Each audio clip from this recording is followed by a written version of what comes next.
We are at the African American Heritage Society of Charles County Incorporated Heritage House, which is located at 7485 Crane Highway, La Plata, Maryland. Heritage House is a fulfillment of a dream.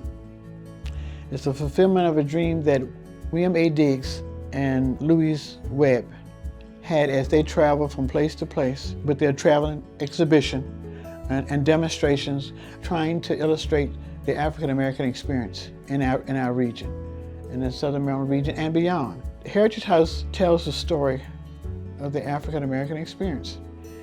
And not only does it tell the story of the African American experience, but also those entities that helped to make the African American way of life a little easier. Heritage House contains collection of artifacts, memorabilia. It is also a place where one can gather and meet. And really, Heritage House is the only place in Charles County that tells the African American story. When you take a tour of Heritage House, we have exhibit on the Tuskegee Airmen. We have a display on bands in Southern Maryland. We have irons, you know, how the folks use irons in the days, and the kids will love it because when they come, I said, see, we didn't need fitness. We didn't need Gold's Gym or anything. I said, these irons, I said, you lift these things up and they'll give you exercise. We have a room dedicated to Mr. William A. Diggs. And it shows you his dashiki and how he would talk to people about the African American experience, and especially when he went up to the Smithsonian, the Folklife Festival. So we have that in there. We have books. Yeah, we have many books on African American history. We even have the pictures. I'm sitting here now of the African American personalities that were given to Mr. Diggs, and now we have them. Yeah, we do have the ball and chain that was attached to Mr. Diggs' great-grandfather's leg for 20 years. Now, a lot of pictures and artifacts dealing with how people did things in olden times and whatnot. So those are some of the things we have. Well, it's important because you've got to know your past before you can go to present or your future. And the past can be known here through the eyes of children and adults, and not only African Americans, but people of other race too. Because we're always drilling in about our own people, and that is true, African Americans, but you've got to let everybody else know it also, because we don't live in this world by ourselves. We live it together. So it's here for the children and their parents and anyone else to instill in them what a great race of people we are, and don't forget it. To listen to our companion podcast on the African American Heritage House, visit podcast.charlescountymd.gov.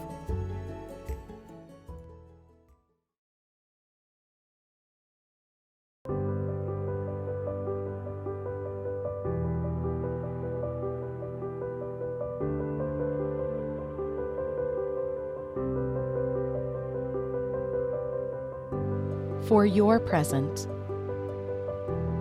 and our future, don't litter.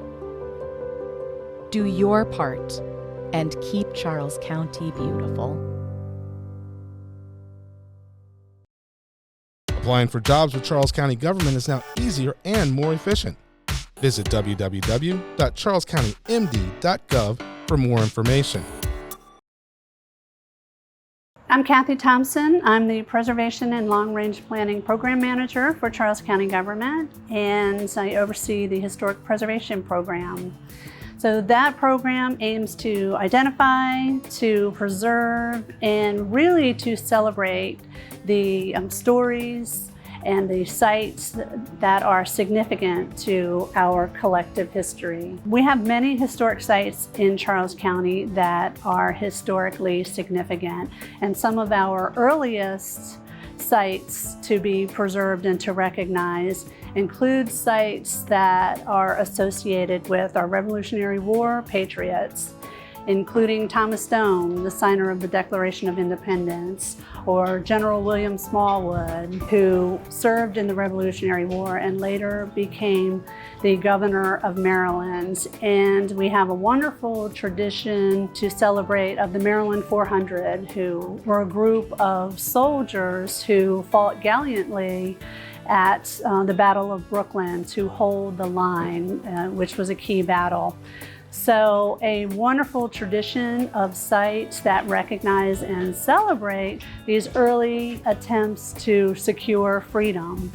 But there are other stories in Charles County that are similar in many ways, but much less well known. I had an opportunity to work with Angela Bailey and Cameron Nelson recently, who are two college students working on a fellowship for the Underground Railroad Network to Freedom. And they are documenting news stories that are significant to Charles County. My name is Angela Bailey. I'm originally from Port Tobacco, Maryland, and I'm currently a graduate student at the University of Maryland, and I'm getting 2 masters in historic preservation and applied anthropology.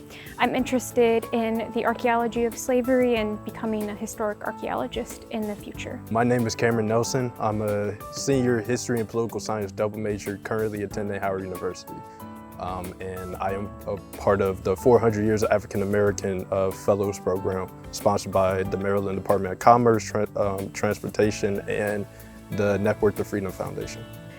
The fellowship that I was a part of was created by the Maryland State Tourism Department as well as the Maryland State Archives, and the purpose of the fellowship was to nominate more sites for the Network to Freedom program run by the National Park Service. Myself and 3 other fellows were tasked with researching sites that could be included onto the Network to Freedom in regions in Maryland. The Network to Freedom is a program created by the National Park Service, and essentially the purpose is to document sites related to the Underground Railroad, or more generally, freedom-seeking stories related to slavery. And it connects people with those stories through tourism events, sites. It allows for grants to be given to those sites to do future interpretation, and it also documents the sites on a larger database for descendants or anybody interested to research this history. So I actually became involved because I became a fellow of something called the 400 Years of African American History. This was actually a fellowship provided through the Maryland Department of Commerce, the Maryland Department of Tourism, and in partnership with the Maryland State Archives and the Network to Freedom Foundation.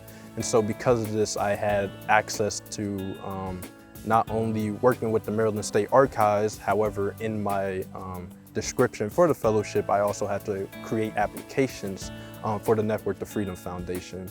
For my portion of the fellowship, one of the sites that I nominated was the Port Tobacco jail sites. There were 2 Port Tobacco jail sites in the 19th century, and I'm nominating them as sort of a continuation of one another.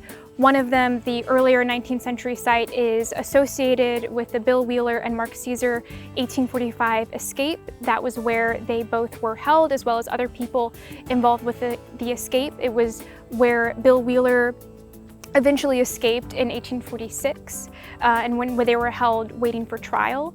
And the later jail site, which is located nearby the earlier one, was the site of a few escapes as well. And they're no longer standing. They just survive as archaeology sites, but they were documented and found in the recent years located outside of the currently reconstructed Port Tobacco courthouse. Originally, I had my first assignment for my fellowship was actually to do research on Harriet Sheppard. She was actually an enslaved woman from Chestertown, Maryland, who actually managed to escape via the Underground Railroad. Of that, one of my sources had originally said that she went by the alias of Rachel Moore. However, after doing more and more research, I found out that these 2 women were completely different.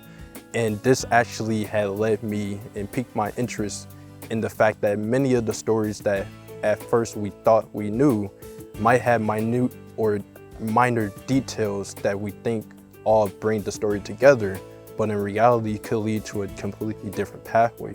So when my second assignment was to look into what we perceived as this completely different Rockville insurrection or resistance, I was extremely interested when we found out that the people involved were actually connected, seeing stories about what at that time I just saw or assumed was just another enslaved person called Bill Wheeler. And then after speaking with one of my fellows, Angela Bailey, who was actually covering the Port Tobacco insurrection or escape, we actually were able to piece things together and see these are actually related. And so this really brought out my enthusiasm and just pure excitement to do more research on the site.